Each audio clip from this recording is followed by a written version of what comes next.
7 others passed over the course of filming, and one female reporter even died at the hands of an actor playing a nurse. Get the accidental damage cover.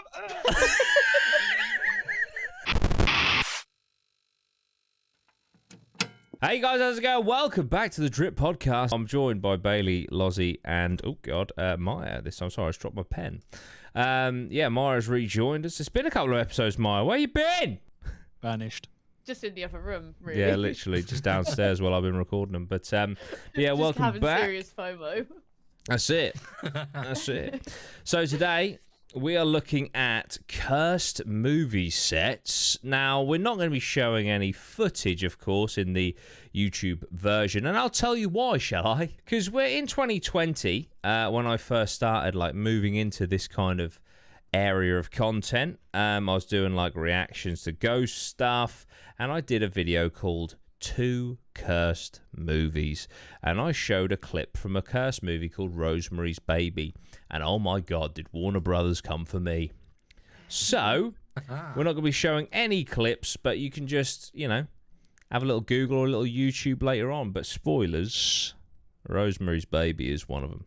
All right, but yeah, so before we begin, I do just want to say, look, you can support the show if you so choose, and you can do so by going over to patreon.com/DutyRhino, where you get lots of bonus content, and there will be Patreon exclusive podcasts coming to the Patreon very soon. So it's gonna I feel like we should do that a little bit less informal. So less about it'll still be about the paranormal at its core, but we'll kind of let loose a little bit on there. I think, nice. Be a little bit more free because it's the Patreon exclusive one, But yeah, so if that sounds like something that you're into, you also get early access to all of the investigations and stuff, and you get behind the scenes, then yeah, become a patron. That can cost as little as £1 or $1 a month, and everything I do on there is open to every single tier. So if you pay £1 a month, you get everything that someone that pays more will, okay? So I'm not pricing anyone out, but yeah, if you want to support the show, go over there.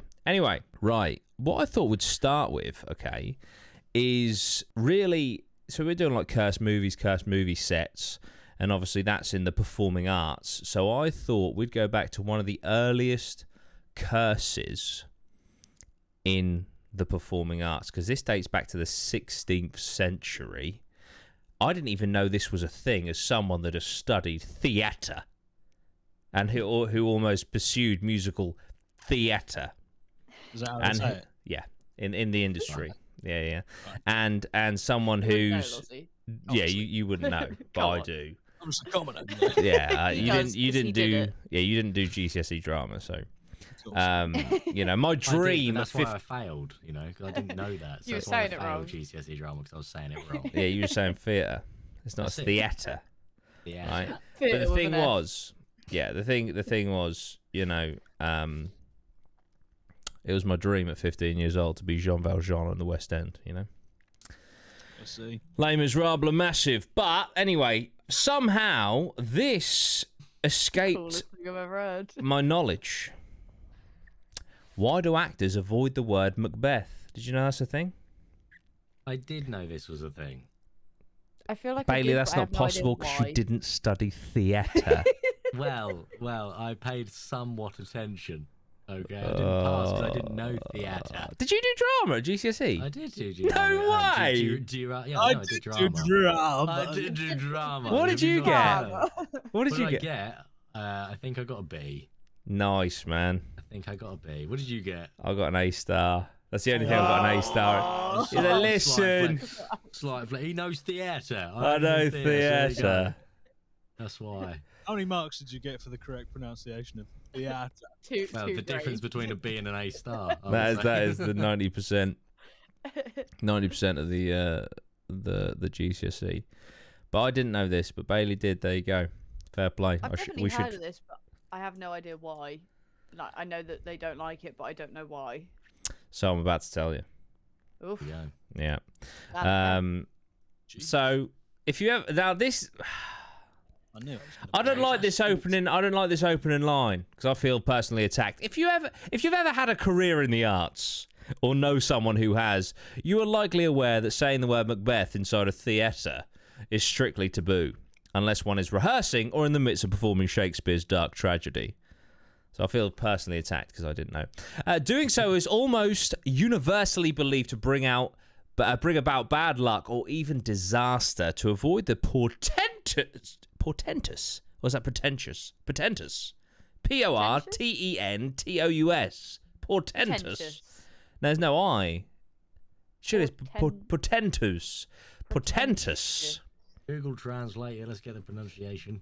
To avoid the curse, actors refer to the play by a variety of euphemisms, such as the Bard's play or the Scottish play. Right, so why is it cursed? So according to folklore, the play's history of bad luck began with its first performance circa 1606, when the actor scheduled to portray Lady Macbeth died suddenly, and Shakespeare was forced to replace him.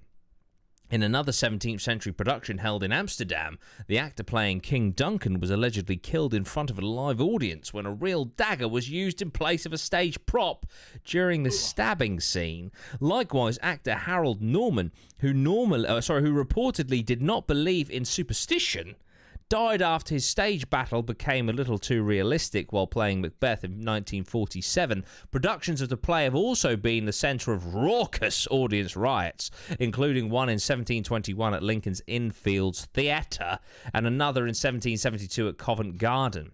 In 1849, a long-standing rivalry between fans of British actor William Charles Macready and American Edwin Forrest, what side of the rivalry are you guys on, turned violent during a production at New York's Astor Place Opera House, leaving 22 dead and more than 100 injured. That is gnarly. Some believe Shakespeare brought the curse upon his own play by using authentic spells in the Three Witches dialogue, while others believe that a production that has been staged for more than 400 years is bound to have its fair share of accidents. Either way, most thespians don't want to take any chances. So what's the antidote for accidentally uttering the forbidden word? Simple. Exit the theatre, spin around 3 times, spit over your left shoulder, and either recite a line from Shakespeare or unleash a profanity. Christ alive. So there you go. Nice. I was really captured by that until that last sentence. Spit on your So shoulder. ridiculous. How do you sit over your shoulder? Just gotta whip your head back. Yeah. So hang on. So is it just? I don't want to be a dick here. Is it just if you're performing, or is it if you're in the theatre? Because obviously we're going to see The Woman in Black in January. I would fucking love to just before they start, just see how like hardcore they are. Just go, Macbeth.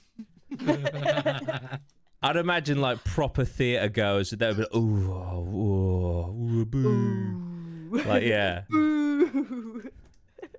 I can't even say theatre. Then you're just watching it halfway through and like the whole set just crashes down. Yeah. Everyone dies apart from me. Like the whole roof falls down apart from around me, and I'm like, what have I done? And then they just trace it back to this podcast where I admit that I'm going to do it. But and then you on CCTV just going, Macbeth! Yeah. With a fucking woman in black behind me in the rows. Like, fuck. But yeah, I had no idea this was a thing, but there you go, it is. I had no idea any of them Crazy. things. I Like, didn't know it was that much of a thing. See, all I knew is that it was taboo to say it. I didn't know the reasons behind it or what you had to do if it was said, but I did know it was a thing, a slight thing. But yeah, It's a I don't big know how thing. serious it's taken. But Yeah, innit? Like, if someone does accidentally say it, do you think the whole stage production are like, fucking go outside, spin around 3 times, spit over your left shoulder, and recite some Shakespeare and you only all smashed 2 swear? and a half outside. Do it again. But yeah, so that Say is the it. Macbeth curse, which is pretty cool. I literally didn't know that until I was researching for this very episode of the pod. So there we go. But I also just want to quickly add, like, so when was it? 1849, there was a long-standing rivalry between fans Yeah. of British actor William Charles Macready and American Edwin Forrest, right? How are they so hardcore for these two theatre actors that 22 people died and 100 were injured when they insane. rioted for them, basically. Theatre hooligans. That's insane. Like that's worse than football hooliganism right there. Yeah. Yeah. You know, You don't have imagine- 22 people dying at a Millwall game. Like, that's insane. Just Yeah, imagine. 'cause I do it right. There's only 21 who go, so. Well, there you go. These theatre kids can teach the Millwall fans something, honestly. It's pretty nuts. It is pretty nuts. But yeah, so that's the MacBeth curse. And that's obviously superseding movies by quite a lot. Right, okay. Let's have a look at Game Rant. Because they've got 5 allegedly cursed horror movie sets. They've got 2 on here that I have covered. In that video that I did all those years ago, the 2 videos were The Exorcist and Rosemary's Baby. And they are 2 of the 5. So we're going to go through these. We're going to discuss the movies if we've seen them. And in the comments down below, if you guys could put any movie sets that you know of, we'll get a part 2 going. Okay. So, Rosemary's Baby, what happened? Now, these are rather short little synopsises, so I'm sure there is a lot more detail. But we've got a couple to cover today, so we're going to crack on. So, based on the hit Ira Levin novel of the same name, Rosemary's Baby, in Roman Polanski's Oscar-nominated horror about a young pregnant wife named Rosemary, Mia Farrow, who believes her elderly neighbours are part of a cult that want to sacrifice her baby. Famous for influencing the satanic subgenre, Rosemary's Baby leaves another legacy as one of the most cursed movie sets in history. Have you guys seen this movie? I've You heard must- of it. Never seen You must have seen the I've heard- scene. yeah. Look at I've his heard of it, never eyes. seen it. What have you done to his eyes? You must have seen that. it. Nah. Basically, this cult are trying to turn her baby into, I believe, into the spawn of Satan. I think, which is why it's like, look at his eyes. What have you done to his eyes? Because they're now like the eyes of Lucifer. So the first to be hit by the curse was the movie's composer, Christoph Komeda, who was at a party when his friend accidentally pushed him over escarpment. I have no idea what that is, so I'm just going to imagine in my head he got pushed over a balcony. That's what I was thinking, so... Yeah. Komeda suffered brain damage from the fall and fell into a 4-month coma from which he never recovered, echoing the death of Rosemary's friend in the movie, Hutch. So, similarities between how they died. Life imitates art. Also known as LART, as I was about to say accidentally. Producer William Castle was next to be hit when he was hospitalised with severe kidney stones and hallucinated scenes from the movie, yelling, "Rosemary, for God's sake, drop the knife!"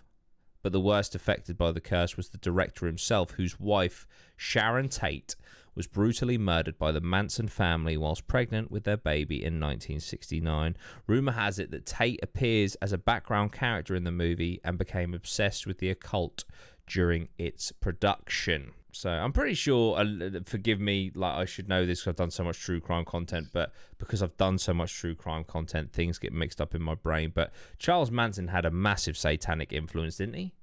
Or am I making that up? Think so. He was very... It makes sense.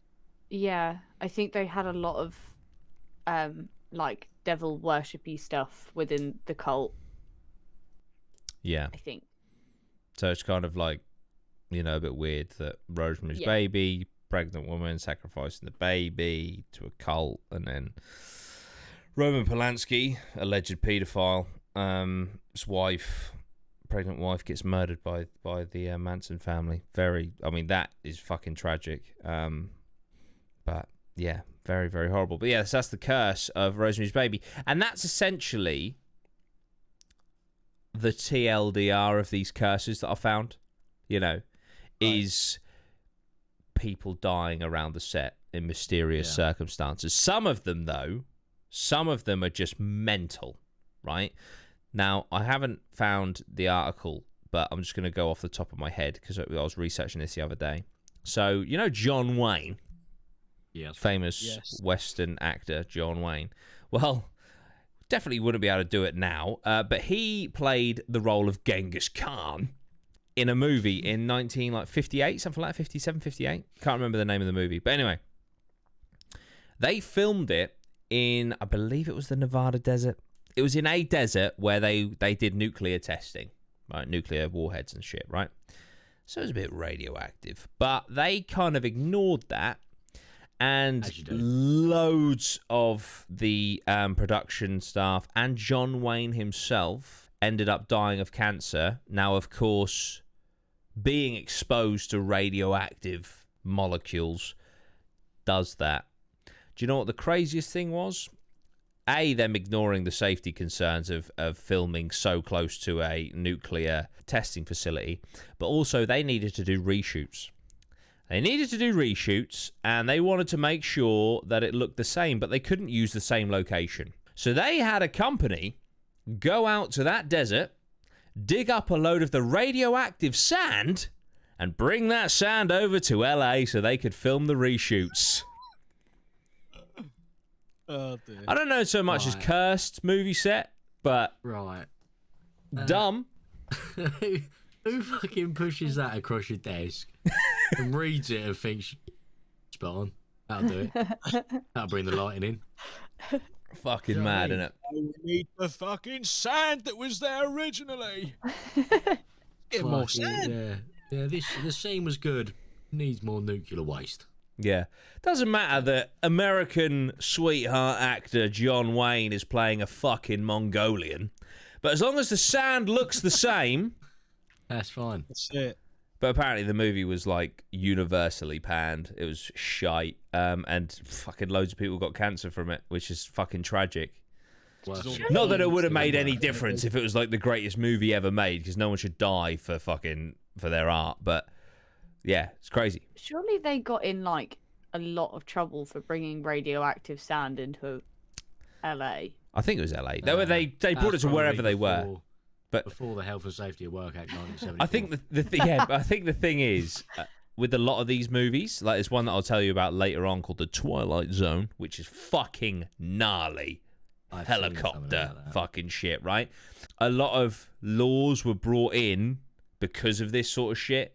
Yeah. Like, did you know? I'm sure it was Wizard of Oz. I'm sure it's the Wizard of Oz. It is. There's a snow scene. Yes. Yeah, that is shavings of asbestos Yeah. that they're just blowing over them. Fuck me. Yeah. There's something else about the Wizard of Oz original movie. Did you know that there's a dead body in one of the scenes? Oh, hanging in the background. I don't know if that's been debunked. I think that's an urban legend. I think that's been debunked. Nah, it's real. I remember. What guys was are the haters. fucking website? What was the website? Something World. It was like one of them websites where all the fucking fucked up shit was back in the day, and that was on there. Like there's like all creepy music, and it showed like the like a zoom in of the person hanging in the background and stuff.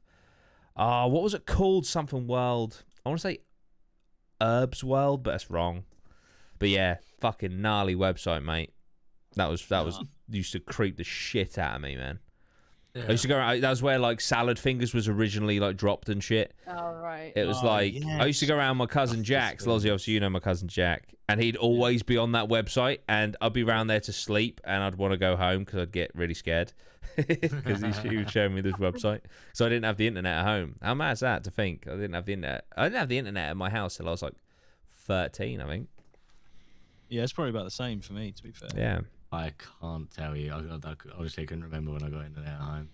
Yeah, I used to have I had the internet at my dad's first, so I used to go on MSN at the weekends. Nice. And then just have nothing during the week. I think I must have been in like year 7 or 6. I think when we got internet. Yeah, see, I was like year 10, MSN. mate. I was fucking year 10, year 9, year 10. Yeah. Right. Anyways, apologies. Well, it wasn't really a tangent because we were telling you all about asbestos snow. Right. Next up, The Exorcist, 1973, amazing movie. Apparently, no, it's not a spoiler at all. I'm gutted. Apparently, The Exorcist Believer is a pile of shit. I will watch it. One. Yeah, those trailers looked immense. Yeah. And apparently, it is a pile of shit. The new one. Anyway, Lovely. the original though, picked up for 50p.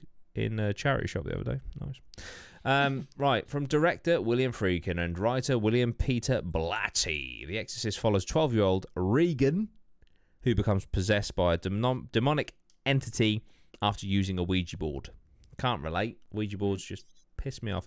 Her mother, Chris, notices her strange behaviour and calls in 2 priests to perform an exorcism. One of the scariest and most profitable horror movies of all time. It was the first horror movie ever nominated for Best Picture Oscar. The Exorcist was bound to have a cursed history. So what was going on then? The first sign of trouble came in 1972 when the set for Regan's family home burned down after a bird flew into the circuit box. Jesus. Bailey, Bailey, that ain't funny. That's tragic. It's a little bit. It's tragic. But still, it's just a little bit. Like it's a bird, isn't it? Like, isn't it like meant to be a sign of like demons and shit? If like birds start hitting your window, yeah. But if they start hitting your fucking circuit box, you're in trouble. Isn't it specifically crows, or am I making that up? Could be. Yeah. Because pigeons are just a bit stupid. Like they do that shit all the time, don't they? Fucking hell! I wasn't expecting all this. Alone. No, you get Omen pigeons. They're well clever.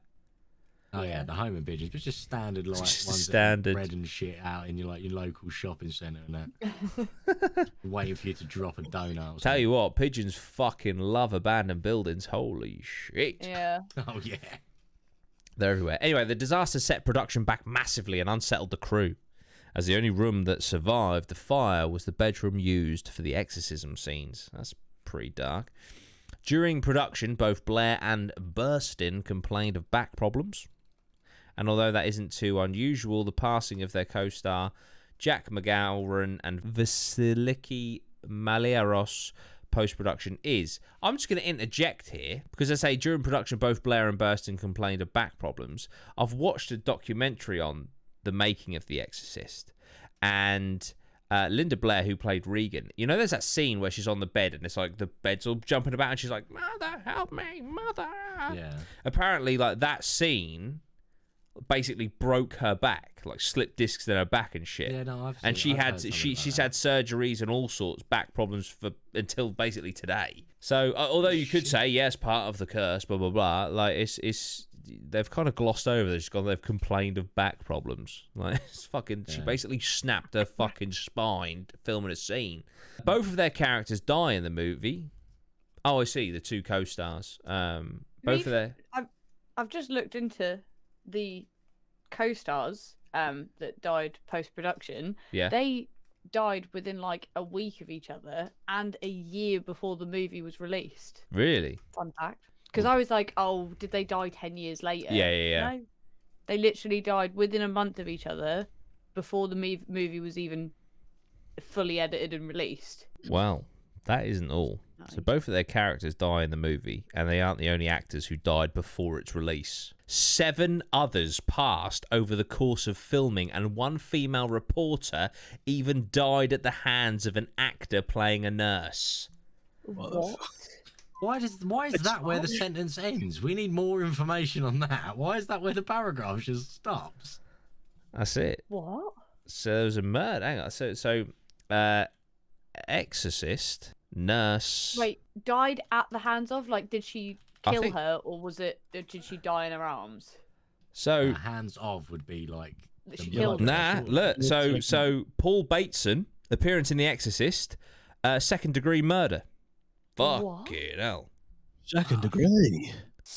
There's a real life murderer hiding in the scenes of The Exorcist. What? Yeah, hang on. So 10 people died. Yeah. Before this film was even released. Yep. That's insane. Yep. That is fucking mental. And there was 1 murderer on the cast as well. Cherry on top, isn't it? Yeah. Oh my god. Oh my god, yeah. So this is him here. So obviously the audio listeners, hey, how's it going? You're not going to be able to see this, so I apologise. Listen, basically it's in the birthing scene, and that is the nurse that kills someone in real life. That is shocking. What, the guy? Yeah, the guy in the image. That is the actor who killed. Oh no, apparently he was an actual medical. He was an operating radiographer, and they were offered opportunities to play themselves in a scene. Oh no, it's where Regan undergoes an angiography. Though it's a small part within a relative cast member. Yeah, there was a small part within a relatively short amount of screen time. Bateson has a few lines of dialogue and features prominently, doing his best to comfort a nervous Regan with the bedside manner of any compassionate medical professional. He's got that look, isn't he? Now, this was 4 years after. But 4 years after The Exorcist was released, Paul Bateson, still living in New York, due to his increased alcoholism, had lost his job at University Hospital. Frequenting Manhattan's club scene, he befriended Addison Verrill, a reporter for Variety who was found dead in his apartment on September 14th, 1977. Fucking hell. Jesus. So there we go. There was a murderer on the set. 10 other people died. Yep. Right, next up. What the fuck? The Omen, 1976. An Oscar-nominated horror, Richard Donner's The Omen follows American diplomat Robert Thorne, who decides to adopt the orphan Damien, and after his wife Catherine delivers a stillborn child. Damien grows older and people start dying around him. Robert investigates the boy's past and fears he may be the Antichrist. The cast and crew of The Omen had many near-death experiences during the making of the movie. A stuntman was viciously attacked by a Rottweiler on 3 separate occasions. The planes of Peck, producer Mason Newfield, and screenwriter David Seltzer were struck by lightning, so both of them were. Producer Harry Bernhard was on location in Rome when he himself was almost struck by lightning. Fucking hell. And Peck narrowly escaped a flight that ended up killing all on board. And that's not even the worst of it. Special effects designer John Richardson was working on another movie when he and his wife Liz Moore got into a head-on collision. Richardson survived the crash, but Moore was decapitated by a flying tyre and left with injuries not unlike the ones Richardson had prepared for the Omen actor David Warner. Even stranger, Richardson recalls a sign at the scene of the accident stating the town of Omen was 66.6 kilometres away. That is fucked. Oh, mate, what do you get for coincidences like that? But the thing is, 6.6 psi. Oh no, I guess it was a sign. It was a sign. Sorry, I was thinking, and also this was in the fucking 80s, 70s. I was thinking, hang on a minute, your girlfriend's just died or whatever. Your wife has just been decapitated, and you're getting out Google Maps to see how far a town called Omen is. But obviously, there's literally a road sign next to it saying 66.6 miles. Yeah, that's fucked. Really weird. That's The weird thing that I'm noticing across all of them is the mirrored deaths between what happens in the movies compared to them dying in real life. That's actually like nuts. Yeah. So basically, if life does imitate art, I might be getting sucked into an interdimensional portal sometime soon. Fuck. That ain't good. That ain't good. Poltergeist, 1982. Directed by Tobe Hooper. Poltergeist follows an ordinary family living in California whose house is plagued by demonic ghosts, the Freelings. Made up of Steve, Diane, Dana, Robbie, and Carol Ann. Initially turn a blind eye to the supernatural goings-on, but when young Carol Ann goes missing, they turn to a parapsychologist for help. In addition to 3 Oscar nominations, Poltergeist received a bucket load of blame for the tragedies that followed its making.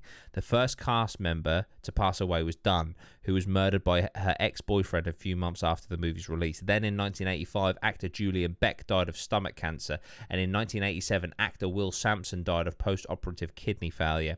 But the most famous victim of the curse was O'Rourke, Carol Ann herself, who passed away in 1988, just before Poltergeist 3 finished filming, from congenital stenosis.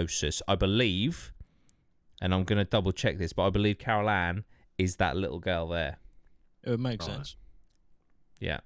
So the little girl, although she was in the next 2 movies, I think she's in the second one, she's definitely in the third one. During a deposition, special effects makeup artist Craig Reardon testified that real skeletons were used in the movie, which many believe caused the death curse. So there we go. Using real skeletons. I think there's a scene where like they're in water and a skeleton floats to the top or something, and apparently they were real skeletons that they got from a local university or something, which is nuts. Now, there was a reason why I chose this article. Scroll down, because it wouldn't be a drip podcast without the Conjuring, baby. Let's go. Yes. We go full circle every I've just time. scared the shit out of everyone listening to this podcast. There's a jump scare for you. The Nun. It's the Conjuring. First movie in the highest-grossing horror franchise of all time, James Wan's The Conjuring, stars Patrick Wilson and Vera Farmiga as real-life paranormal investigators Ed and Lorraine Warren on a mission here to help the Perron family. After Carolyn and Roger move into a secluded farmhouse with their 5 daughters, the family are haunted by an evil entity, and when this entity latches itself onto one of them, they find themselves in serious trouble. As The Conjuring being based on a true story isn't scary enough, reports from cast members are chilling. Joey King, who plays Christine, was covered in bruises after a couple of weeks of shooting, despite not performing any stunts. Farmiga would frequently wake up between the devil's hour of 3 and 4 a.m. on set and found claw marks on her thigh and laptop. On her thigh. And, Bailey is... Right, for the audio listeners, I don't know Bailey's... why. It's done it again. It does it every time. I don't know why. Okay, no worries. Give me 2 seconds. Just all carry right. on. Yeah. There we go. So, basically, I love that it's like, right, listen, everyone, my thigh has been scratched. Now, that is like, whoa. And my laptop. Whoa. Oh, no. I must admit, I've just got a new laptop, and if that got scratched, I'd be fucking I was livid. going to say, your priority would be the other way around at the minute. Yeah. You'd be like, guys, my It's laptop's literally been scratched. slashed my femoral artery. I got about 11 seconds left, and I'm like, the laptop. Pay off the finance. He's just pissing blood on it as well. Oh, no. Move it away! Get the accidental damage cover! That's it. Before you know it, it's ending up on the fucking Amazon warehouse. Yeah, may have blood stains. Oh, dear. Drop Yeah. the price by 200. It's only covered water damage, not fucking blood damage, livid. Clogs it up because blood's thicker than water. Fuck. Oh, business. So she's livid about her laptop, and several people, including producer Rob Cohen, saw items move in the Warrens' artifact room. But the strangest thing to happen on set involves one of the original Perron girls who told screenwriter Chad Hayes, I look like a bit of a Chad right now, in my almighty ducks. Let's go. Podcast at 9, hockey game at 11. Let's go. Something really bad is going to happen out here today. Imagine that, man. You're just filming one of the original girls who are there to, like, I don't know, I guess, what do you call it? They're, like, giving, like, oh, this happened here. This is what this felt like, you know, giving their insight. And she just turns up. Something really bad is going to happen here today. It's like, who the fuck invited her? I've just, my hip, my thigh's gone, my laptop is broken, and then you're dropping shit like that, man. Come on. Sure enough, later that day, the girl's elderly mother fell and broke her hip so seriously that she required an operation. Spooky stuff going on the set of The Conjuring. Spooky McSpooks out here. But like I say, it wouldn't be a drip pod without it, would it really? That's it. Of course not. Right. Like I say, if we miss any cursed sets today, guys, let us know down below. We'll do some more cursed movies. That'll be fun. We're going to jump into the Twilight Zone now, and this did cause laws to be changed. Okay? I have heard about this one. Yeah. This is pretty gnarly. First line. So, yeah, I will just say this out loud for anyone listening. I probably should have said this at the start of the pod, to be honest. Warning, this article contains material about the death of children. Okay? You have been warned. Right. So, I'm just going to dip in. So, here's what happened, and it's awful. Okay? That's literally what the article says. Time Out is a story about a man who is spouting awful slurs against Jewish, black, and Asian people. As a result, he finds himself facing situations where he is thought to be a black man in rural Alabama in the 1950s facing the Ku Klux Klan, a Jewish man in Nazi-occupied France, and a Vietnamese man fleeing American soldiers during the Vietnam War. It's also Landis' segment of the film where the tragedy happened. The scene in question was part of the Vietnamese sequence. Star Vic Morrow, combat, and child actors Rennie Shin Yi Chen and Micah Din Lee were tragically killed by a helicopter. Morrow's character was supposed to be rescuing a pair of Vietnamese children during an air raid. The person flying the helicopter was Dorsey Wingo, who was a Vietnam veteran, now also a veteran of the film world. During the shoot, there was a pyrotechnics going off to simulate explosions. One of the fireballs hit the helicopter and sent it down into the river where the actors were. What's coming next is a description of what happened, and it's very disturbing, okay? So, yeah, if you want to fast forward, I don't blame you. The accident that changed film safety. So 6-year-old Renee was crushed by the right skid of the helicopter. It then fell over, and the blade killed Morrow and 7-year-old Micah. The children had been hired illegally and were not working according to child labour laws. The studio claimed that this was an accident. The suit did go to trial in Los Angeles in 1985, where Landis and the other defendants were acquitted of charges. His career went on. Laws began to change after that incident. According to an article on Slate, John Sylvia, Warner Bros. Vice President, at the time got a committee together to work on creating standards of safety for things like this, with filmmaking unions and guilds creating safety bulletins that have been going on for a while. As we know, however, accidents still happen on set, from a stuntman being killed in a crash on the set of Airwolf to Brandon Lee's death on The Crow to the recent death of cinematographer Helena Hutchins on the set of Rust.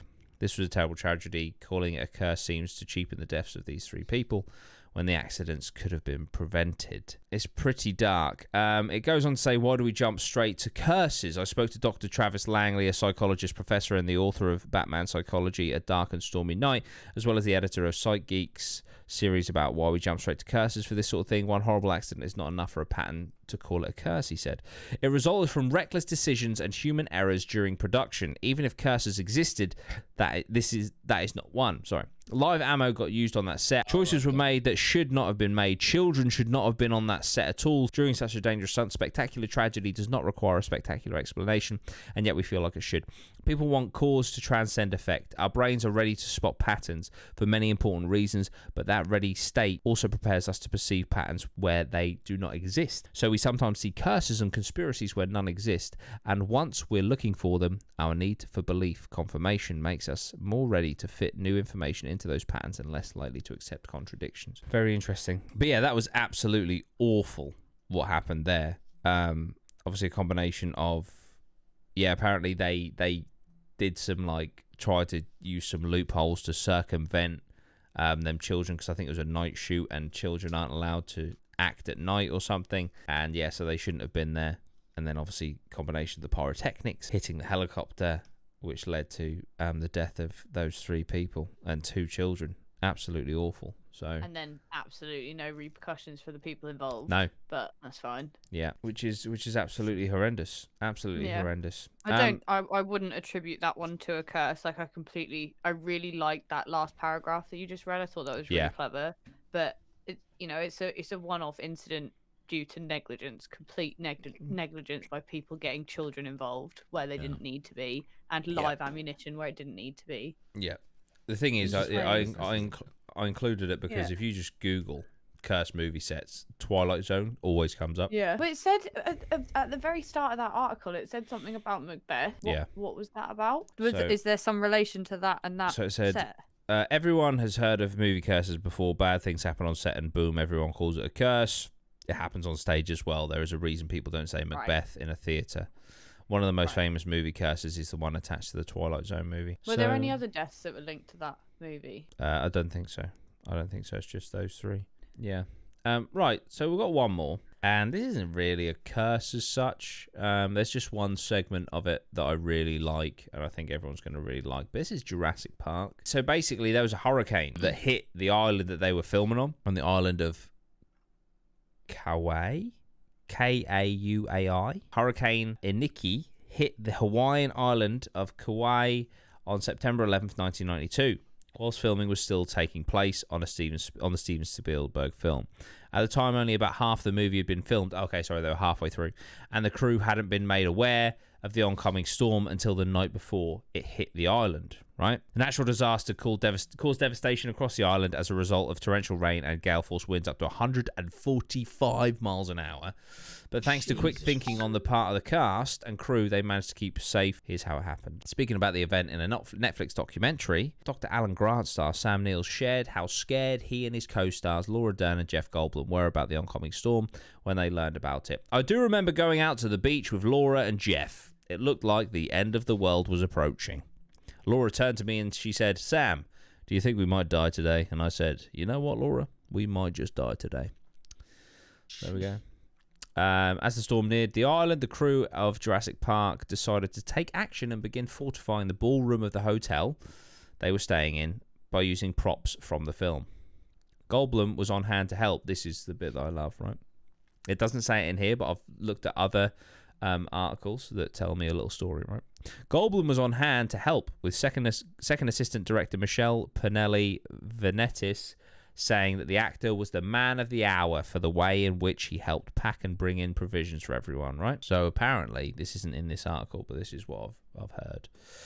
Also, I just want to say, a good friend of mine, Adam, suggested that I cover this Jurassic Park in this episode. So basically, Steven Spielberg, right? He's obviously not panicking, but, you know, he's a director and everything, and he's got to get this all under control and make sure everyone's safe, etc., right? And apparently, like, you know, the storm is approaching, it's getting really stormy and shit, and they're bringing all the provisions inside, and he looks outside, right, his window, and he sees Jeff Goldblum taking charge, helping people, making sure everyone's all right, picking up the provisions and supplies, bringing them in, all whilst dressed with his iconic unbuttoned shirt the whole time. You've just got a shredded Jeff Goldblum, being lovely as Jeff Goldblum is, just taking control of the situation and making sure everyone's all right. Great. As if he wasn't enough of a legend. However, I just saw like a link to an article on this article that explained why he has his shirt unbuttoned in the scenes, and it's because he had a fever. Look there. Don't ruin it. Says he's in some kind of fever. Don't ruin it. He's just really ill. That's a big pile of shit. God bless Jeff Goldblum. As the film's team were doing so, Spielberg went out into the storm with director of photography Dean Cundey in order to film the storm in its early stages, and the footage can be seen in the final cut of the film before it reaches its epic climax. And that iconic T-Rex scene. After the storm had passed, the crew and cast found themselves stuck on the island. They could not leave. There was no power or water, and their provisions were starting to run low. But producer Kathleen Kennedy, the woman who has single-handedly destroyed Star Wars, was determined to do everything in her power to bring the cast and crew back to Los Angeles, and that meant enlisting the help of an unlikely person. Fred Sorensen was... the article read that. How you just so casually slid that in there? That was so great. good. Yeah. True. Thank you. Thank you. Fred Sorensen was a pilot on Raiders of the Lost Ark, the first Indiana Jones film, and at the time of the storm, he was flying for Hawaiian Airlines. Sorensen was planning on going to the island to bring supplies, and Kennedy happened to meet him before he did so. Kennedy asked for his help in returning the Jurassic Park team to Los Angeles, and he agreed, and the pair flew down to the island and successfully brought everyone back. When they returned, the cast and crew filmed the rest of the movie in a studio, and iconic scenes like the raptor chase in the kitchen were filmed during this period. So yeah, so basically, a fucking Indiana Jones pilot ended up saving the day and flying them all out. There you go. So there we go. Yeah. So that's some cursed movie sets, some weird goings on.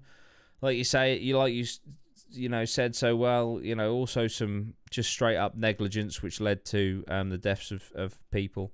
But there are so many more that we haven't touched upon, you know, the one that was mentioned, which is very, very interesting and also quite a conspiracy theory, was Brandon Lee on the set of The Crow, which if we do a future episode, we can certainly cover. But yeah, what do you guys think of the cursed movie sets? What do you guys think? Do you think they're cursed? That Twin Peaks one is just awful. Yeah. That's horrible. I mean, there was a lot in there that were really convincing. Like, the 66.6 miles away from Omen's town or whatever it was. Insane. No, not from Omen. It was just from Omen, wasn't it? Like a town called Omen. Yeah, Ommen. Yeah. That's. I mean, like, you know, there probably are coincidences. Realistically, they probably are just coincidences.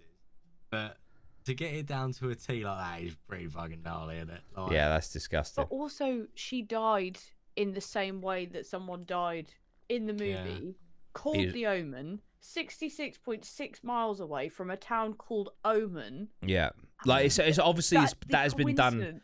Yeah, that's been done intentionally. Like, there's a town called Omen, and this is 66.6 miles away, so we're going to put a sign up here. Yeah. But she died there. Yeah. You know. While being part of the film. It's not. Yeah, it's nuts. Like, yeah. I don't know. How do you even like explain coincidences like that? Yes. Yeah. I think that's quite a common practice, though, isn't it? With a lot of these cursed films, it's like they kind of follow their deaths that would have been in the film. Yeah. That I've seen. And like also a Final Destination type thing. Yeah, and the other thing is you don't, and I could be completely wrong, and maybe if we do another episode of this, I'll specifically try and find some. You never, like, I've never seen like a fucking rom-com that's got a curse set. It's always paranormal, dark shit. They're doing things that are like opening up those like portals. I can't think of a better word. I know like what you're saying. In the Exorcist movie, the only room that didn't burn down is the one where they did the fake exorcisms in. Yeah. But they are actually mimicking what you do in an exorcism. So, you know, it kind of adds a lot of weight. You know, like all these rules and stuff that we have to follow with Ouija boards, whether you believe in them or not, they're rules that we won't break. And these people are probably just like flippantly playing around with Ouija boards for hours and hours and hours on end to get these shots. They're probably breaking every rule in the book. Maybe they are opening things up. Yeah, maybe. I mean, you say we're not going to break them. I'm so close to setting a Ouija board on fire. You have no idea. I'll do it. Yeah. I'll help you. Yeah. I'll hold it. You like the lighter. I'll hold the board. That's it.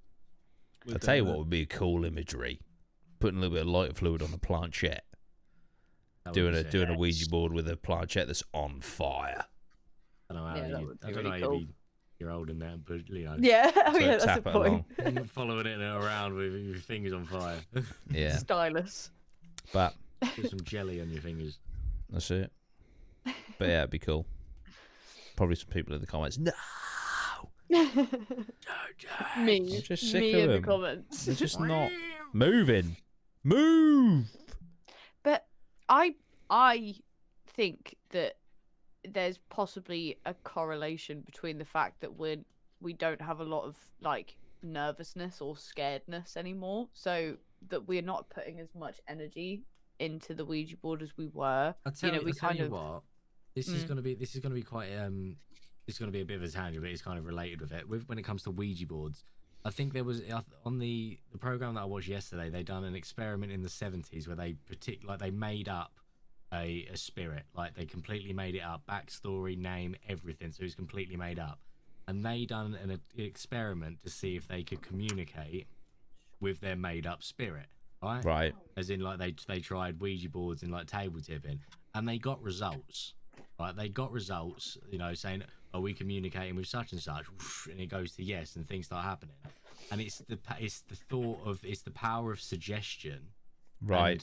Because all of them swear blind that they were not moving the planchette or moving the table around, but because they're expecting something to happen, all of them believe that they're saying it, and you believe them when they're saying, "I did not touch it and I didn't move it." But they all probably contributed to moving it around because it's the power of suggestion, and that's when it comes to Ouija boards. That's what I think it is. You're expecting it to move and you wanting it to move, so it is the slight, small little movements. And as soon as it starts going, you're probably helping it along, but not knowing you're actually doing it. You know what I mean? I totally get that, but I can assure you, I want it to fucking move. And in the mate's head, the reason I cut out the Ouija board is because it didn't move. Not even a millimeter. But when we first were doing Ouija boards, and when people do Ouija boards generally, there's such a like nervousness behind them that naturally you're a little bit like shaky. And when we were doing our first set of Ouija boards, I was a mess. Yeah, like that's the true. one when we were the one in the like, asylum. I was honestly, and that was the most gnarly Ouija like, board. But I don't necessarily think that it's like, you know, it's either going to be the amount of energy that you're putting into that board because you're so scared that, you know, maybe it's allowing it to communicate more or something like that. I don't know. Or those microspasms are being influenced. Yeah. But the one thing that I can say against it being microspasms is the Ouija board at the asylum. Neither me nor Jordan knew about the countdown rule, so there's no way that even subconsciously I could. Oh, did you? Yeah, because I said I said to you in the video. Yeah, but the only thing I do want to do a think reaction to that, by the way. The Ouija board in the farmhouse when it lines up with the EMF. So that could kind of add to the theory that was of fucking like weird. The energy. Like we don't have that nervous energy anymore. Also, and maybe that's why. But also, just that Ouija board in the asylum. The main issue I have with that Ouija board is that the Ouija board was moving around. It started to count down and stuff. Blah blah blah blah blah. Okay, cool. Like that could have been us, like micro tremors and not knowing it. But one thing that is a fact that was completely out of our control is that we were in that building for an hour and a half and it was fucking dead silent and you could hear a pin drop. We do the Ouija board and as we're leaving, the fucking place came alive and it was disgusting and there was bangs and footsteps and creaks and all sorts of shit, you know, and it felt very, very uncomfortable. I mean, but that's why we're doing these investigations. It's true. It is true. A little bit more. It is true. That's my thing with Ouija boards is whenever we've had activity, it's not just been like, oh yay, it answered the questions. There's also been so much that adds weight to that, you know, those responses, and those responses line up with other things that we're getting simultaneously or other things that we get at different points in the night. So like as much as it could definitely be put down to microspasms, I'm less inclined to believe that because of like our experience with Ouija boards in the past and how inconsistent it is, because sometimes we get it, sometimes we don't. Yeah. And if we were just very, then it'd happen all the time. You know what I mean? Yeah. So I don't know how I feel about Ouija boards, but regardless I'm so over them.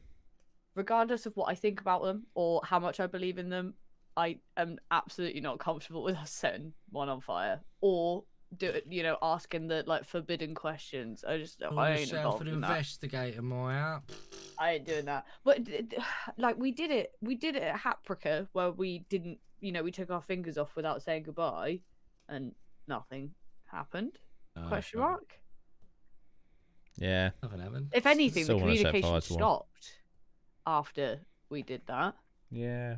I mean, because we were getting stuff on the Ouija board, then we did that, and then it just stopped. Because it left probably thought you were rude. I've been answering your question. You fucking leave me without saying goodbye. That's so savage.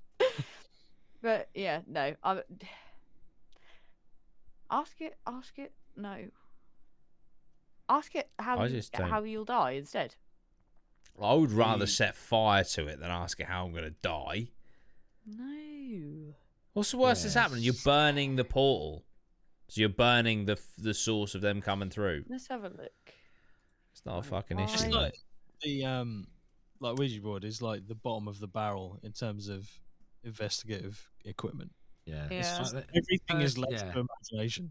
Yeah. Personally, for me, like when you strip it down to bare bones, it is just a little bit of wood with letters on it and a little planchette, right? Yeah. And there's so many variables that go into it to get results from it. Yeah. You know, like you watch Paranormal Activity. Like I wish Ouija boards were like Paranormal Activity. You know, when they just leave the board and they go out, and then the planchette starts fucking moving and shit. Yeah. And then what happens? It sets fire to itself.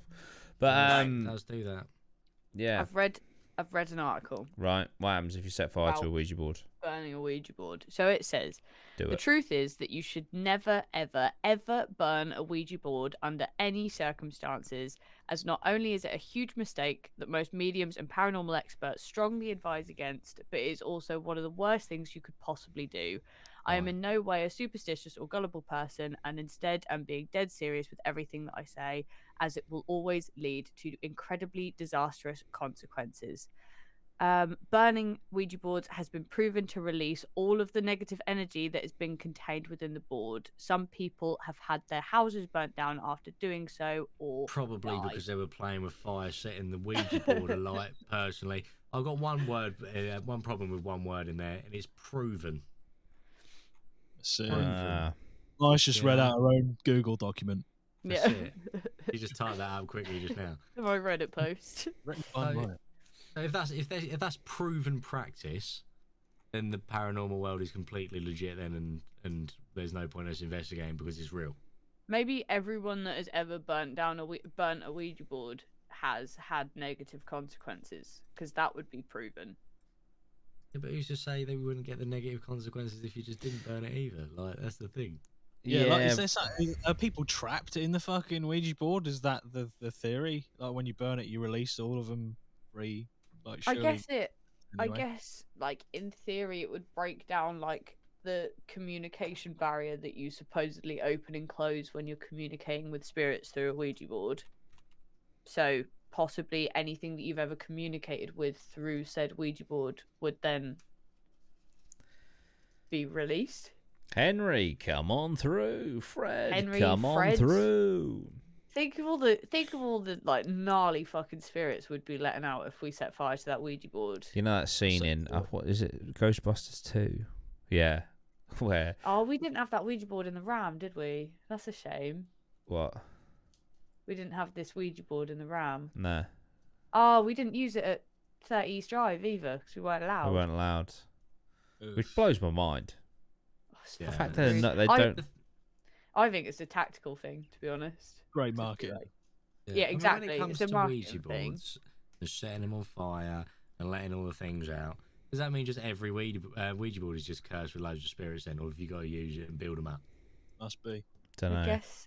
I don't know. But I don't know, man. I'm kind of thinking if we ever bow out of this paranormal stuff, I think we go out fucking swinging, and I think we just fucking burn down a Ouija board factory. But the thing is, like, Hey, what, you want proof?